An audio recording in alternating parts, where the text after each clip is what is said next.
اللہ تبارک و تعالیٰ نے کائنات کو، کائنات کی ہر چیز کو اپنی قدرت سے پیدا فرمایا، اور اللہ تبارک و تعالیٰ نے انسان کی، حیوان کی اور دیگر مخلوقات کی ضروریات کے لیے اللہ تبارک و تعالیٰ نے دنیا کے اندر چیزوں کو پیدا فرمایا۔ اور اللہ تبارک و تعالیٰ انسانوں کے تعلق سے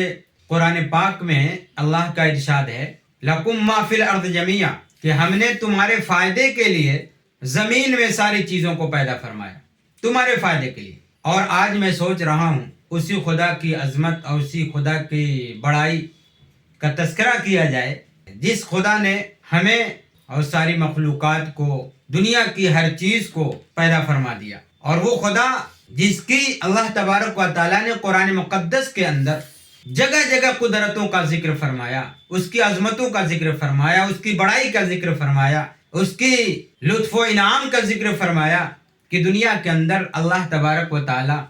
ہم انسانوں کو کس طرح نوازتا ہے۔ وہ خدا وہی ہے جس کے بارے میں اللہ تعالیٰ قرآن مقدس کے اندر فرما رہے ہیں، للہ ما فی السماوات والارض، اللہ ہی کا ہے جو کچھ آسمان و زمینوں میں، اللہ ہی کا ہے۔ آسمان میں ان گنت بے شمار ستارے اللہ ہی کے، تارے اللہ ہی کے، سورج چاند اللہ ہی کا، اور جو جتنے ساتوں آسمان اللہ ہی کے، اور ان کی خصوصیات دینے والا، درجہ بدرجہ سارے ساتوں آسمانوں کو درجہ دینے والا اور بنانے والا اللہ تعالیٰ ہی ہے۔ اور اسی آسمان کے متعلق اللہ تبارک و تعالیٰ نے قرآن کے اندر فرمایا، ما لہا من فروج، وہ آسمان ایسا ہے جس میں کوئی سوراخ نہیں۔ اور یقیناً ہم جب آسمان کی طرف اپنی نگاہ اٹھاتے ہیں اور دیکھتے ہیں تو بالکل ہمیں کوئی بھی سوراخ، کوئی بھی خلا نظر نہیں آتا، سب دیکھا جاتا ہے کہ آسمان بالکل ملے ہوئے ہیں، کہیں چھید، کہیں سوراخ کوئی نہیں ہے۔ اسی جگہ اسی آسمان کے متعلق اللہ تبارک و تعالیٰ نے دوسری جگہ فرمایا، بغیر عمد ترونہ، اس آسمان کو تم بغیر کھمبے کے دیکھ رہے ہو۔ اس کی مفسرین نے دو تفسیریں کی ہیں، ایک تو اس طریقے سے ہے نظر نہیں آتا، اور دوسری یہ کہ ہے ہی نہیں تو نظر کیسے آئے گا۔ بغیر عمد ترونہ، اس آسمان کو اللہ نے بغیر کھمبے کے بنا دیا، لمبا بھی ہے، چوڑا بھی ہے، اونچا بھی ہے، کوئی سوراخ بھی نہیں ہے، کوئی کھمبا بھی نہیں ہے۔ آج تو ہم اور آپ جب کوئی مکان بنواتے ہیں، دیوار لمبی ہو جاتی ہے تو اس پر چھت ڈالنے سے پہلے اس کے لیے ہم کھمبا، پیلر لگاتے ہیں، تاکہ جب دیوار پر چھت ڈالی جائے وہ چھت نیچے کو نہ جائے، کمزور نہ ہو جائے۔ وہ اللہ کتنی طاقت و قوت والا کہ آسمان اور زمین کی جو اتنی دوریاں ہیں، اور زمین سے اتنا اونچا آسمان ہے، بغیر کھمبے کے اللہ نے بنایا۔ یہ اللہ کی طاقت و قدرتی خاص ہے۔ وہ خدا جس کے بارے میں اللہ تبارک و تعالیٰ نے قرآن کے اندر فرمایا، سنۃ ولا نوم، اللہ کی ذات تو وہ ہے جس کو اونگ نہیں آتی، نیند نہیں آتی۔ اللہ تبارک و تعالیٰ تو وہ ہے جس کو اللہ تبارک و تعالیٰ نے سورہ اخلاص کے اندر فرمایا، قل هو اللہ احد اللہ الصمد لم یلد ولم یولد، اللہ کے لیے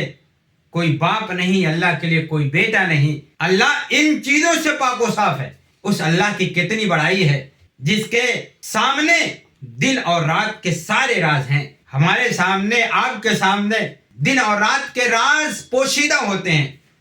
راز رہ جاتے ہیں، لیکن اس سے کوئی بھی بات چھپی نہیں رہتی۔ وہ اللہ ہے کون، کس طرح باتوں کو جاننے والا ہے، کتنی قدرت والا ہے خود اللہ تعالیٰ۔ دوسری جگہ فرما رہا ہے، یعلم السر و اخفا، اللہ تعالیٰ سر کو بھی جانتا ہے اور اخفا کو بھی جانتا ہے۔ سر کے مفسرین نے یہ تفسیر کی کہ جو انسان، ہم اور آپ انسان دل میں بات رکھتا ہے، وہ دوسروں سے نہیں کہتا، دوسروں سے چھپائے رہتا ہے، اس کو کہتے ہیں سر۔ اور اخفا کہتے ہیں جو انسان کے دل میں بھی بات نہیں آئی، کبھی آنے والی ہے، 1 گھنٹہ بعد آنے والی ہے، کل آنے والی ہے، پرسوں آنے والی ہے، مہینہ بعد آنے والی ہے، سال میں آنے والی ہے، زندگی کے آخر میں آنے والی ہے، زندگی کی فلاں عمر میں آنے والی ہے، اللہ تعالیٰ اس کو بھی جانتا ہے۔ اب بتائیے کتنا اللہ تعالیٰ علیم ہے، جانکار ہے، جاننے والا ہے۔ اب اس اللہ کی بڑائی اور اس کی عظمت ہم اپنے دل میں نہ رکھیں تو یقینی طور پر ہماری زندگی پھر صحیح لائن پر نہیں آ سکتی۔ اس خدا کی عظمت، اس کی بڑائی جب دل میں آتی ہے تو کھانا کھاتے ہوئے ایک بندے مومن جب کھاتا ہے تو اس کی عظمت کو دیکھتا ہے، اس کی بڑائی کو دیکھتا ہے۔ دینے والا وہی، کھلانے والا وہی، دانے کو لقمے کو صحت کا ذریعہ بنانے والا وہی، نفع نقصان وہی کرتا ہے، وہی قادر ہے نفع نقصان پر۔ یہ لقمہ اور لقمہ کو اندر ہے کھانے کے نلیوں سے، راستوں سے پیٹ میں پہنچانے والا وہی ہے۔ اس خدا کو یاد کرنا کھانے سے پہلے ضروری ہے، اس خدا کا نام لینا ضروری ہے۔ اللہ کی عظمت کا خیال کرتے ہوئے جب انسان کھاتا ہے، بندے مومن کھاتا ہے تو اللہ کا نام لے کر کھانا کھاتا ہے۔ جانتا ہے کھلانے والا وہی ہے، پلانے والا وہی۔ پانی پیتا ہے تو اللہ کا نام لیتا ہے، اوپر چڑھتا ہے تو اللہ کا نام لیتا ہے، نیچے آتا ہے تو اللہ کا نام لیتا ہے، طاقت ملتی ہے تو اللہ کا نام لیتا ہے، کمزوری آتی ہے تو اللہ کا نام لیتا ہے، بیماری آتی ہے تو اللہ کا نام لیتا ہے، شفا حاصل ہوتی ہے تو اللہ کا نام لیتا ہے۔ ہاں، ذہن و دماغ صحیح سالم رہتے ہیں، اللہ کا نام لیتا ہے، اور نہیں رہتے کسی طریقے سے انسان ٹینشن میں رہتا ہے تو اس میں بھی اللہ کا نام لیتا ہے۔ جب اللہ کا نام لیتا ہے ایک بندے مومن کو، اس کی عظمت کا جب دل کے اندر خیال رکھتے ہوئے جب اللہ کا بندہ اللہ کا نام لیتا ہے تو کتنوں انسان پر غم ہو، خدا کا نام لینے سے وہ غم دور ہو جاتے ہیں،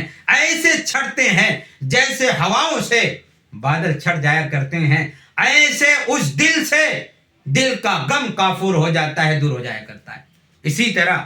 چلتا ہے، قدم آگے بڑھاتا ہے تو اللہ کی عظمت کا جب خیال آتا ہے، بڑائی کا خیال آتا ہے، وہ جانتا ہے قدم آگے بڑھانے والا، قدم کو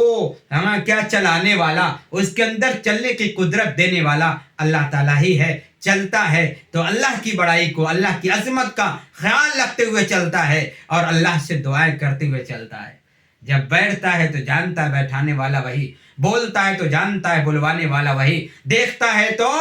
جانتا ہے آنکھ کے اندر دیکھنے کی صلاحیت پیدا کرنے والا وہی، اور جب قدم کے اندر چلانے کی طاقت دینے والا وہی، دل دماغ کے اندر سوچنے کی، وچار کرنے کی صلاحیت دینے والا وہی۔ ساری چیزوں میں انسان کی پوری زندگی اللہ کی عظمت میں، اللہ کی بڑائی میں، اللہ کے ذکر کی طرف چل پڑتی ہے۔ کیوں؟ اس لیے وہ جانتا ہے دنیا کے اور دنیا کی ہر چیز کے، رات کے اور رات کی ہر چیز کے، چاہے اجالے ہوں چاہے اندھیرے ہوں، ساری چیزوں کا علم وہ رکھنے والا ہے۔ اس لیے کوئی چیز اس سے چھپ نہیں سکتی۔ تو دن کے اجالے میں، رات کے اندھیری میں بھی اللہ کی عظمت کا خیال کرتے ہوئے جیسے دن کے اجالے میں گناہوں سے بچتا ہے، ایسے رات کے اندھیرے میں بھی اپنے آپ کو گناہوں سے بچا لیتا ہے۔ اس اللہ کی عظمت کا جب خیال آتا ہے، ہم بندے مومن جب اللہ اکبر کہہ کر یا عبادت کے لیے جانا چاہتے ہیں تو اللہ کی عظمت کا خیال رکھنے والا بندے مومن یہ پوچھتا ہے خدا سے، ہاں معلوم کرتا ہے، یا اللہ تو کیسی عبادت ہم سے چاہتا ہے، کس لباس میں چاہتا ہے، دیکھنا چاہتا ہے، کس خیال میں عبادت کے لیے مجھے جانا چاہیے اور کہاں جانا چاہیے، کس طرح جانا چاہیے، مجھے کیسے کھڑا ہونا چاہیے، کس طریقے سے تکبیر کہنی چاہیے، کیسے قیام کی حالت ہونی چاہیے، کیسے قرات کرنی چاہیے، کیسے رکوع کرنا چاہیے، کیسے اسی طریقے سے سجدے کرنے چاہیے، قاعدے کرنے چاہیے۔ سب چیز میں اللہ کی عظمت کو، اللہ کی بڑائی کو، اللہ کے حکم کو دھیان میں رکھتے ہوئے عبادت سے پہلے، نماز سے پہلے ویسا لباس پہنتا ہے جو لباس اللہ کو پسند ہوتا ہے، کیونکہ اسے پتا ہے خدا نے قرآن پاک میں فرمایا ہے خذوا زینتکم عند کل مسجد، کہ تم جب نماز پڑھو تو اچھے لباس میں نماز پڑھو۔ اچھے لباس میں نماز پڑھتا ہے کیونکہ جانتا ہے وہ خدا احکم الحاکمین ہے۔ جب میں دنیا کے حاکموں کے پاس جاتا ہوں تو ان کی منشا کے خلاف کوئی لباس نہیں پہنتا۔ گھر میں جاتا ہوں تو اس گھر کے آداب کو بجا لاتا ہوں۔ اسی طرح میں اللہ کے گھر مسجد میں جا رہا ہوں، جو مسجد کے آداب ہیں، اللہ کی عظمت کا خیال کرتے ہوئے وہ بندے مومن مسلم مرد جاتا ہے اللہ کے گھر میں، اسی طریقے سے جاتا ہے جس طریقے سے اللہ تبارک و تعالیٰ نے جانے کا حکم دیا ہے۔ اس طریقے سے وہ اپنی نماز کو اللہ کے گھر کی تعظیم کرتا ہے، اس لیے کہ اس کے دل میں اللہ کی عظمت ہے، اللہ کی بڑائی موجود ہے۔ اور اسی طرح جب قرآن کی تلاوت کرتا ہے، جب کسی سے بات کرتا ہے، جب کوئی بات سوچتا ہے، جب کوئی چیز، تو ساری چیزوں میں، ساری جگہوں میں اللہ کی عظمت ہی کا اس کو خیال آتا ہے کہ ساری چیز دینے والا وہی ہے، کیوں نہ میں اس کا حکم دیکھ لوں۔ اللہ کیسا کپڑا پہننا چاہتا ہے، وہ ہمیں کیسا کپڑا پہنانا چاہتا ہے، تو جب اس کے متعلق بھی معلوم کرنا چاہتا ہے بندہ، تو اللہ تبارک و تعالیٰ کا حکم معلوم ہوتا ہے، یا بنی آدم قد انزلناکم لباسا یواری سوآتکم وریشا وَلِبَاسُ التَّقْوَىٰ ذَلِكَ خیر میں اسے حکم معلوم ہو جاتا ہے کہ اللہ تعالیٰ نے تم پر ایک لباس اتارا ہے، اور ایسا لباس اتارا ہے جس سے تمہاری شرم کی جگہ چھپ سکیں، تمہارا بدن چھپ سکے، اور تم اس لباس کو پہن لو تو اچھے لگنے لگو۔ ایسا لباس اللہ چاہتا ہے۔ جب اللہ کی عظمت کا خیال آتا ہے تو بندے مومن چاہے مرد ہو چاہے عورت ہو، انہی لباس کو اختیار کرتے ہیں جو اللہ حکم دیتا ہے پہننے کا۔ تو اگر اللہ کی عظمت کا خیال ہے تو کوئی ایسے تیسے نہیں آئے گا مسجدوں میں، ایسے تیسے لباس نہیں پہنے گا، ایسا تیسا خیال نہیں کرے گا جو اللہ کو ناگوار ہو جائے، ناپسند ہو جائے۔ وہ تو اللہ کی مرضی دیکھے گا، اللہ کی منشا دیکھے گا، اللہ کا حکم دیکھے گا، اللہ کی چاہت دیکھے گا کہ اللہ کیا چاہتا ہے، زندگی گزارنے کا کیا طریقہ ہمیں اللہ سکھاتا ہے، اور اس کے نبی ہم سب کے آقا صلی اللہ علیہ وسلم کیا حکم دیتے ہیں، اس طریقے سے وہ اپنی زندگی گزارتا ہے۔ گویا کہ دنیا اور دنیا کی ہر چیز کو وہ بندہ اسی طرح جانتا ہے، اسی طرح سمجھتا ہے جس طریقے سے اللہ تعالیٰ نے اس کے ساتھ کرنے کا معاملہ دیا ہے، حکم دیا ہے۔ اس لیے ہم کو ان سب چیزوں کو دیکھنا چاہیے۔ جب ہم اللہ کے گھر میں جاتے ہیں سوچتے ہیں چلو ہو تو گیا، جیسے چاہے ویسے پڑھ لیں، حاکم کے پاس جاتے ہیں اس کے سارے اصول و ضوابط کو مد نظر رکھتے ہوئے جاتے ہیں، لیکن گھر میں چلے گئے، اللہ کے گھر میں مسجد میں چلے گئے تو جیسے تیسے چاہتے ہیں چلو ہو جائے گا۔ اس لیے نہیں، اگر کوئی اس طرح کرتا ہے تو گویا کہ اللہ کی عظمت کا اس کو خیال نہیں ہے کہ اللہ کیا چاہتا ہے، کس طرح اپنے گھر میں بندے کو آنا دیکھنا چاہتا ہے۔ جب کسی بات آلو اولاد ہو، اللہ کی عظمت ہوتی ہے دل کے اندر، تو چاہتا ہے، معلوم کرتا ہے لوگوں سے کہ اللہ کیسے بندے کی تربیت کا حکم، بچوں کی تربیت کا حکم دیتا ہے، تو وہ ماں باپ اسی طریقے سے اپنے بچے کی تربیت کا خیال رکھتے ہیں جس طریقے سے اللہ نے حکم دیا۔ تو خلاصہ یہ نکلا، جب اللہ کی عظمت کا خیال آتا ہے بندے کے اندر تو ساری چیزیں پٹری پر آ جاتی ہیں، معمول پر آ جاتی ہیں، اور جب اللہ کی عظمت، اس کا احترام نہیں ہوتا تو دنیا کی ساری چیزوں کا احترام ہو جاتا ہے، لیکن اللہ کی طرف دھیان نہیں جاتا۔ وما قدر اللہ حق قدری، اللہ نے فرمایا اس میں